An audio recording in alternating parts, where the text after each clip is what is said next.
Welcome to the Financial Flossing Podcast with Brannon, guiding dental professionals to a brighter future. Brannon is a financial advisor who knows it's not just about your teeth. He helps dental practice owners protect and maximize today's cash flow to plan for tomorrow's cash needs. Find him at rossbrannon.com.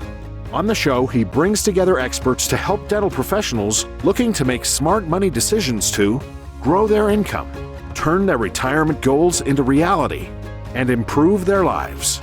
And now, here's your host, Brannon. Welcome to the show. Today we have John Wlodarek of JW Practice Advisory, one of the best dental transaction experts in the country today. John, welcome to the show. How's it going, Ross? Excited to be here. Well, I'm glad you're taking time out of having your third kid to be on our show. For those of you who don't know, while we record this, his wife is due in like 48 hours, and she's allowing him to do this. So thank you to your wife. So, John, you've kind of been in the dental industry for a couple of decades, but in different avenues. Talk a little bit about how you got into dental transitions. Yeah, I was in banking prior. And so I spent a long time just helping dentists get into practice ownership. I worked for a very large bank. I helped dentists buy dental practices, do startups. I helped with negative amortization for dental startups, right? I was doing dental startups when it was like 13, 14%. I went from going that to helping dentists get out of practice ownership. So it was a natural progression, right? I had a lot of good contacts, and here we are. I've been on my own for three years now, a little over 3 years now. You've only been out here for 3 years, but you've had tremendous success in 3 years. And there's a lot of big players with brand recognition out there, but based on your numbers and what you're closing and how you're helping people get deals done, your numbers rival theirs, and some would argue they're better transactions. So what's been the secret to your success? I think it's just taking care of my clients, right? Like making sure that I represent my seller, right? Like I want them to get the best financial fit, and I want them to find the best culture fit. And so at the end of the day, I want them to really set off into the sunset, whether it's partnering with a new DSO or whether it's selling the practice to an individual.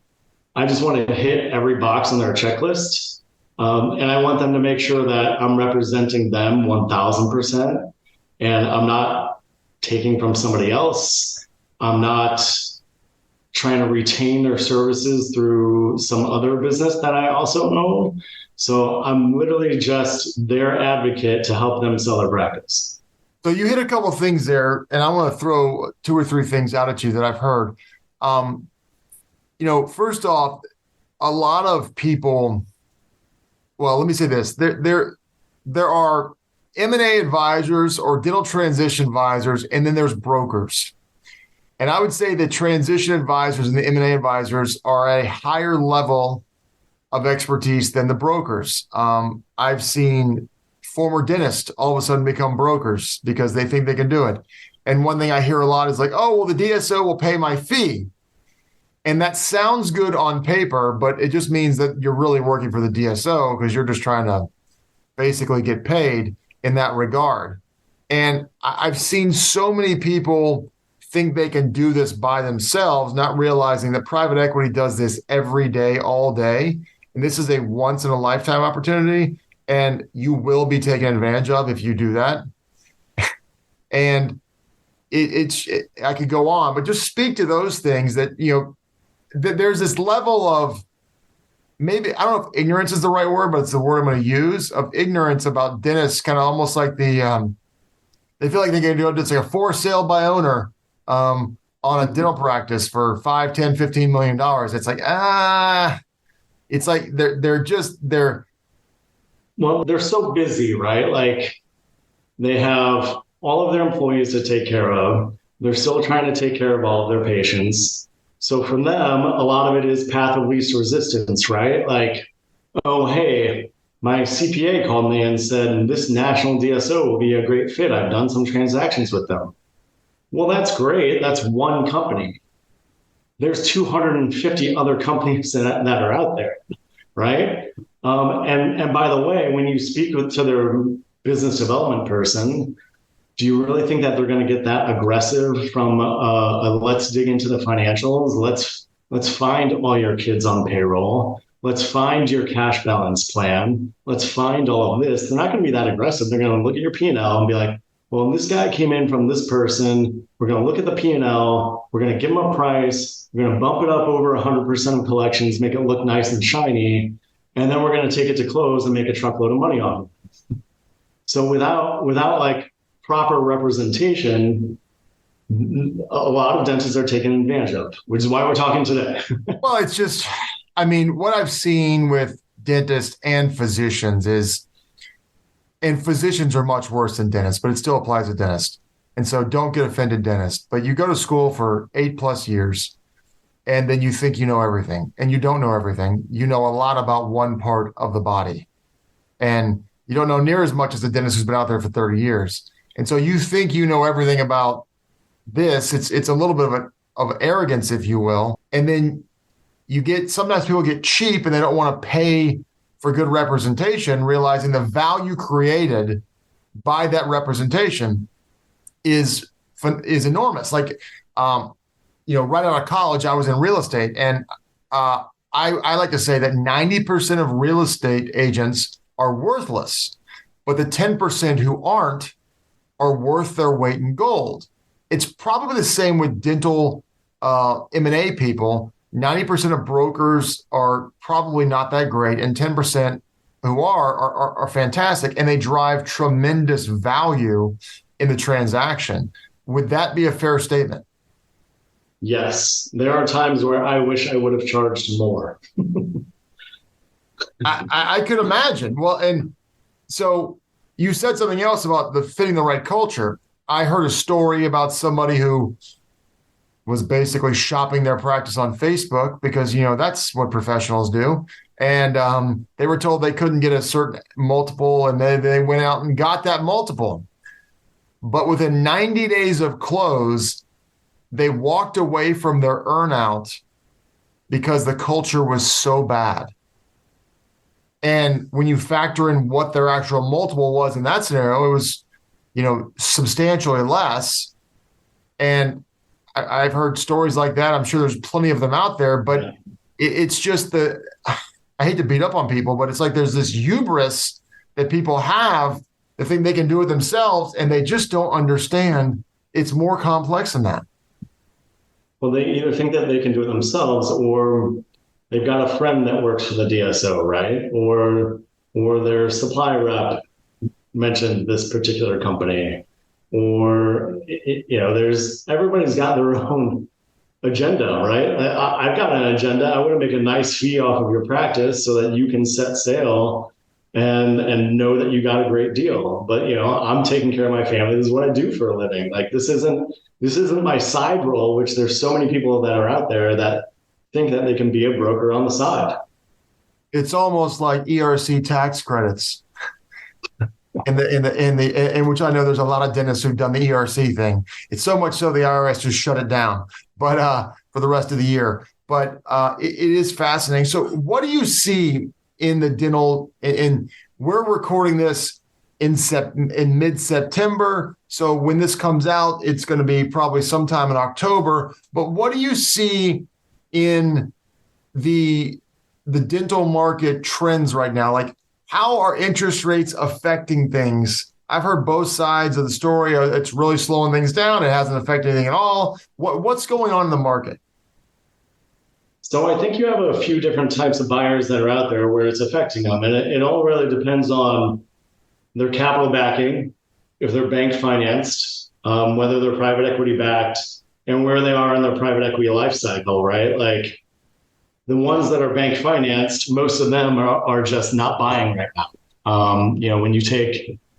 When you take millions of dollars and put it on a 10-year term, principal and interest, that wipes out any cash flow. So there's not a whole lot of that happening, unless, of course, they're on some sort of mezz debt, that they do interest only financing, something like that.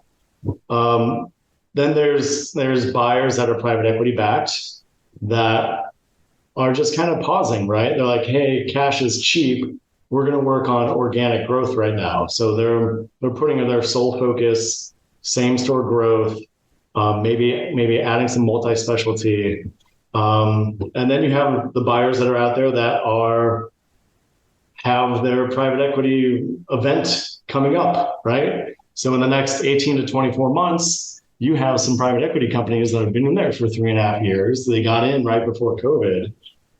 They hopefully crushed it during COVID. And now they're looking to get out. Well, I think we all know that if there's dry powder left and we're getting close to the end of the cycle, they're really going to pay some bigger multiples. So I see some big players that are just not able to compete. I see also some big players that are doing like 40% cash at close, which is terrible. And then I typically see 60%. Is that normal? I strive for somewhere in the 60 to 70% range. That's where I feel like you can get some bigger valuations. Once you start getting up to 80%, then that's too much cash at close. And then once you start getting like less than 60%, I just don't feel like that's a good number. So some of them are like 40%. I've seen a lot come across that are like 40% these days. And I think that's insane.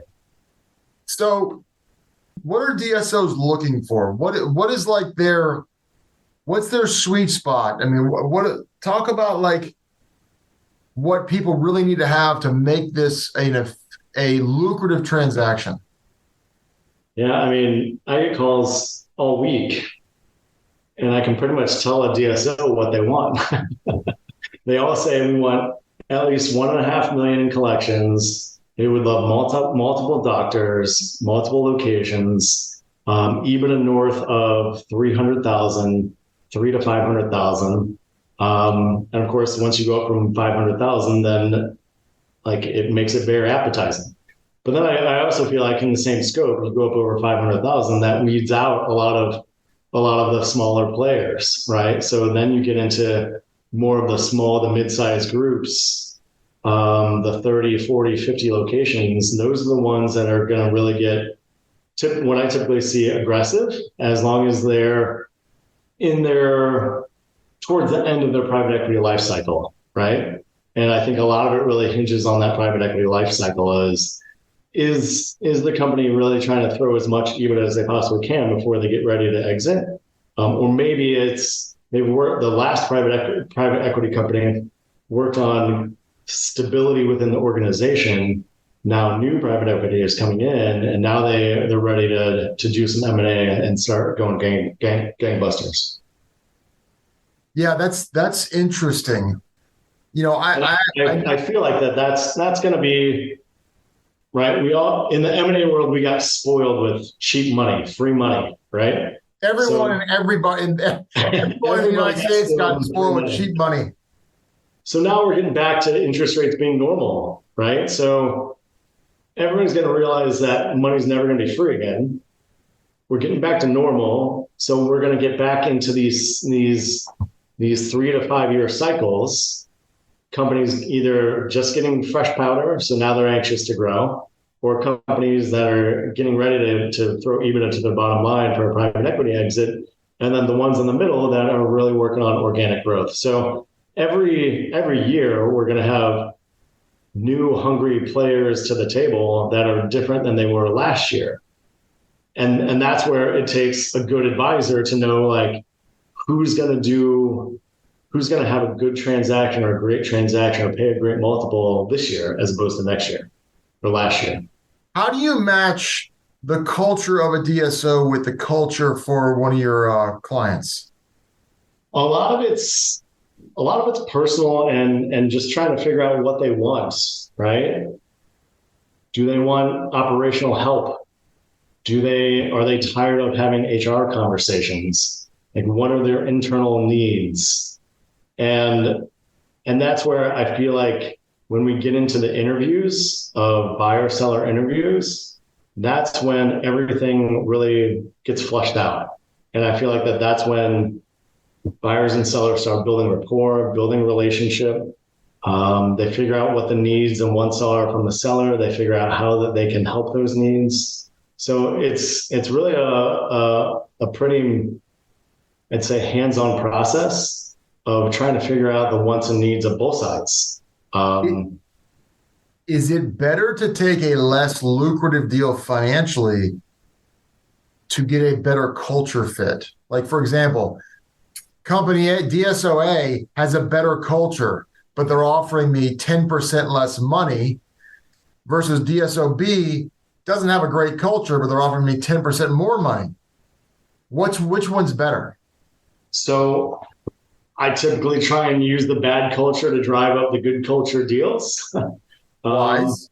From a negotiating standpoint, but also at the same time, it pays to not be short-sighted, right? Like, you have to have the right advisor to tell you, I've sold many practices to the number 2 and number 3 bidder because they had better culture, because the good cultured companies will have a better runway and a better upside long run, right? So just because it's a $9.5 million deal instead of a $10 million deal, right? The 9.5, you might be able to make up that $500,000 pretty easily.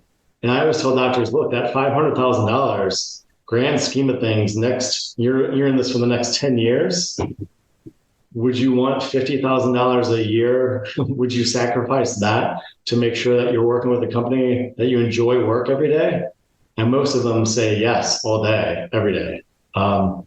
And all of these deals, they're all, like, over the course of the next 10, 15 years, they're all going to be within striking distance, and none of them are going to have much of a monetary impact on the actual selling dentist. So it behooves them to find the best culture company to make sure that they're taking care of their patients, they're taking care of their team, because those are the people that are staying post-transition. How do you evaluate the realistic number? How do you evaluate how realistic the projections are on the back end equity roll up? I typically divide everything by 2 on what they're quoting. So if they're quoting a 4x return on invested capital over the next 5 years, I tell the doctor, I'm like, okay, well, what if it's just 2x? It's hard. I mean, that's something that's hard to evaluate, right? Like, you take a 30 to 40 location group. Clearly, this is the first time that they're trying to take 30 locations to 80 locations. So it's going to be hard. You almost have to take a look at the private equity company and look at the history of the companies that they've worked with. But it's pretty tough to really judge that. There's been times where I've probably ignorantly, but I felt like it was appropriate, call it unicorn and fairy dust numbers. I mean, just because, and because no dentist can actually evaluate how real that projection is. And yeah, and that's where you really have to get, like, so like I have a gentleman, his practice did $6 million. We transacted for $14 million. He took $10 million up front, rolled $4 million worth in equity. He was 40 years old. So like, how old? He was how old? 40. So you take the 10 million and what can that do over the next 20 years? You would be able to speak more to that. You take the 4 million, and if it doubles every 5 years, you're looking at some exorbitant number. So even if you get to some sort of fraction of that, like half of that, right?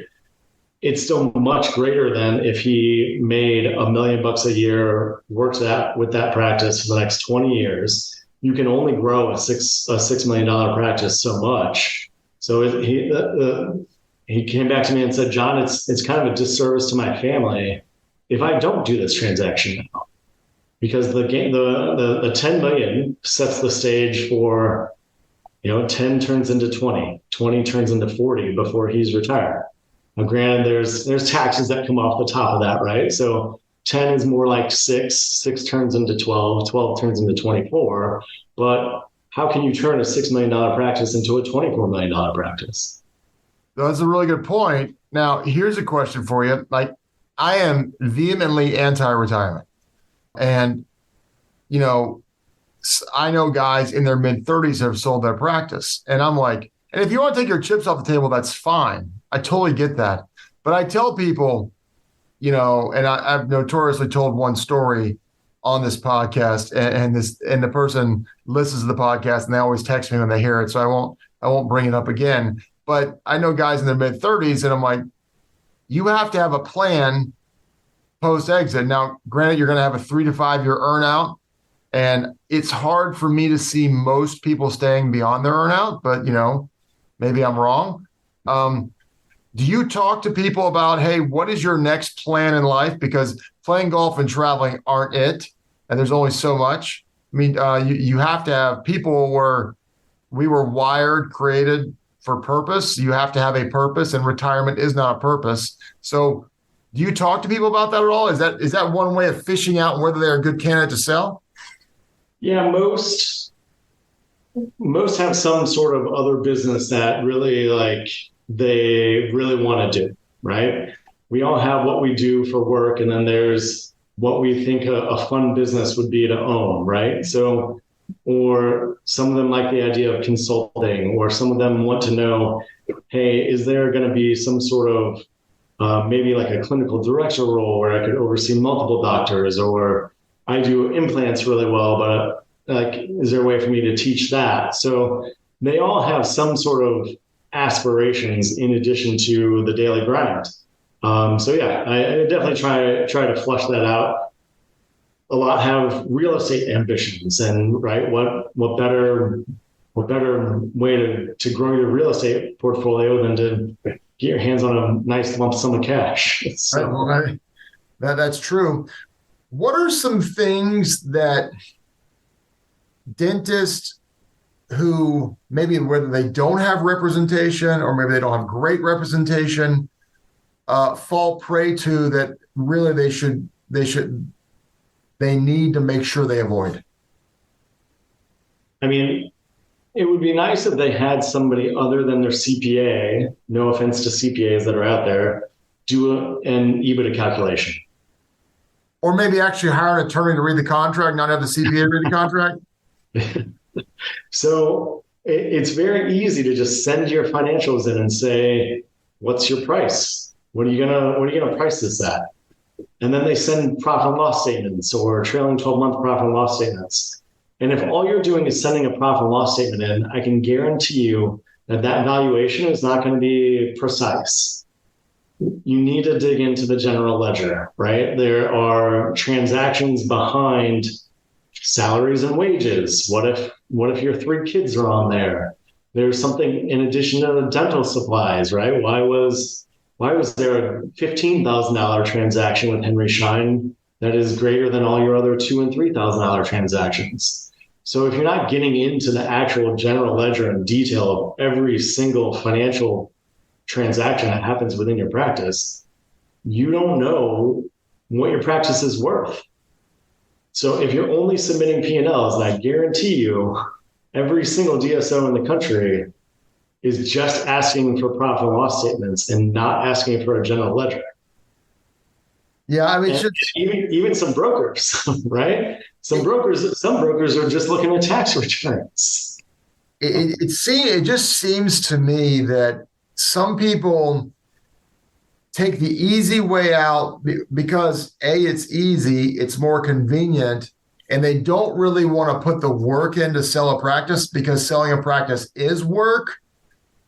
And if they do that, it's going to cost them hundreds of thousands, if not millions of dollars doing it that way. Is that a fair statement? Yeah, definitely. I mean, I've talked to some dentists, and what everybody has to realize, there's 2 definitions of EBITDA, right? It depends on whether you're the owner dentist or whether you're a buying investor. Have you ever heard Warren Buffett and Charlie Munger's take on EBITDA? No. If you Google it on YouTube, look it up on YouTube. Okay.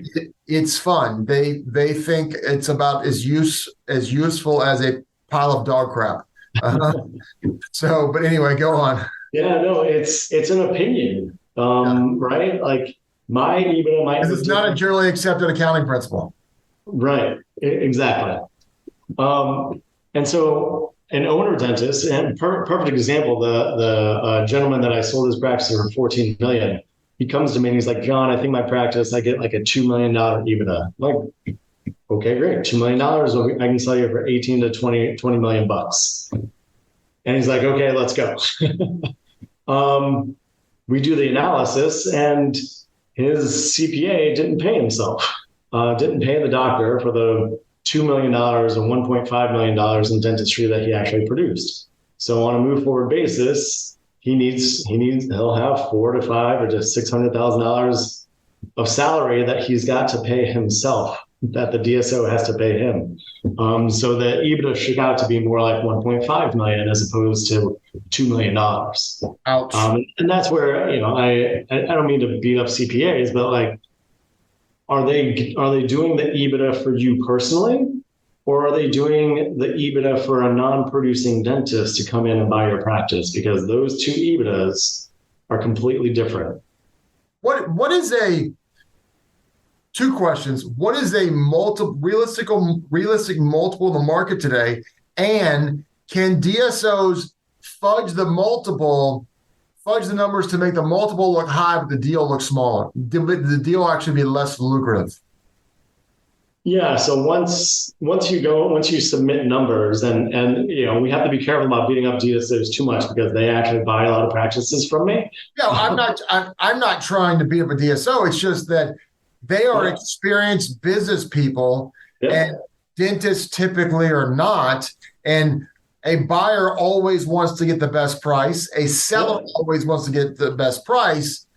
It would seem that the seller, they're an untrained person walking into a UFC cage to fight a UFC fighter. And I don't know the price side. So it's not a fair fight, if you will. There's a lot of smoke and mirrors that's out there, right? So you go onto any dental industry advertising forum, and you can, single location, you should be getting a 7X. You should be getting an 11X if you have this many locations. Everywhere you go, they're just throwing out multiples, and nobody knows what their actual multiple should be. So you're right. It's very easy for me to say, okay, here's my financials. I spent $0 in marketing. Okay, well, then they're going to make a 2 to 3% marketing adjustment and ding your EBITDA for that. And then they're going to make maybe some salary wages, right? I talked with one DSO that thought that the dentists were underpaid. So they made a 3 to 4% salary adjustment. So it brings the EBITDA down considerably, right? Like, so just those two instances, maybe that's 5%. So you take the EBITDA down 5%, bump up the multiple so the optics on it looks good. Oh, you're a single location. We typically do 3 to a 5X or 4 to a 6X on a single location. We'll put you in at a 6X because we really like you. And you came in through Dr. Smith, that is also a doctor here. So like, makes the doctor feeling good. And by the way, you're going to be over 100% of collections, so you'll save a lot of money on the broker fee too. And we're already paying you over 100% of collections. So like, all of that is being said, and they manipulate the numbers to make the optics look good. So that happens all the time. Wow. And there is no hard and fast rule of, if this is your situation, you should get 6X, this person should get 8X, this person should get 10X. It's really facts and circumstance dependent, correct? Yeah, I mean, it's you got to bring multiple people to the table to see what the market bears, right? How do you know what your home's going to sell for just by calling up a real estate agent and say, hey, what's my home going to sell for? They don't know until you actually go to market. And I've got multiple scenarios where there's big multiples have come in, and people come in with, like, I had one doctor, 3.3 million in collections, had a $6 million offer on the table. And they asked me, okay, well, what do you think of this offer? Like, well, the optics look good, right? Like, it's almost 200% of collections. It looks like a good deal, but I haven't looked at the numbers, so I really can't tell you. We ended up digging into the numbers, and I thought that it would actually go to market for 8.5 to 9 million. We created a competitive marketplace, really juiced up EBITDA by finding like cash balance plans, stuff that was really, you had to really dig deep to find it. And we ended up transacting for $10 million. This is one of those this is one of those deals that I wish I would have charged more. I could have said, hey, I'll charge you 25% of the increase from $6 million. Will you do it? And I would have, or 30% or 35%, and I would have made out very well. But instead, I charged my normal fee. Wow. But that doctor like almost doubled a really good value. Oh, that's amazing. That's absolutely amazing. So as we wind down, what last bit of advice would you give to someone considering selling? Talk with somebody that knows how to do that will, when you're interviewing people to do an EBITDA calculation, ask them what they want. Get their request list from them. And if it doesn't include a general ledger, walk away and go to somebody else. Every request list that we send out, we ask for the general ledger. And it is so that we can find some of the big, there's only so much you can buy within your practice at Costco. There's only so many Amazon purchases that you can buy. There's only so much gas that your practice needs. So when you're looking at hiring an advisor or hiring somebody to calculate your EBITDA, make sure that they're asking for more than just P&Ls and tax returns. Yeah, that's fantastic. So how do people get in touch with you if they want to talk to you? You can email me, john@jw.dental. You can call me, 617-939-8292. Go to the website, fill out a form. Google All right, me. so the website is jw.dental. Yep. The email, which is on the website, is john@jw.dental. The phone number on the website is 617-753-6458. Is that your cell phone? That is our company line. So Okay. you can call that one or you can call myself. And what's your cell phone number? 617-939-8292. Say it one more time. 617-939-8292. Fantastic, John. This has been great. I think it's been really educational for our listeners. Thanks so much for coming on. Awesome. Thank you, Ross. Greatly appreciate it. You've been listening to the Financial Flossing Podcast with Ross Brannon. This has been another episode of Financial Flossing with Ross Brannon, guiding dental professionals to a brighter future. If you liked what you heard, consider subscribing wherever you listen to podcasts. For more on Ross Brannon, visit rossbrannon.com. Ross Brannon is a registered representative, Coastal Equities, Inc., and investment advisory representative, Coastal Investment Advisors, Inc. Investment advisory services are offered through Coastal Investment Advisors, Inc., and securities are offered through Coastal Equities, Inc. Member FINRA, SIPC, 1201 North Orange Street, Suite 729, Wilmington, Delaware, 19801.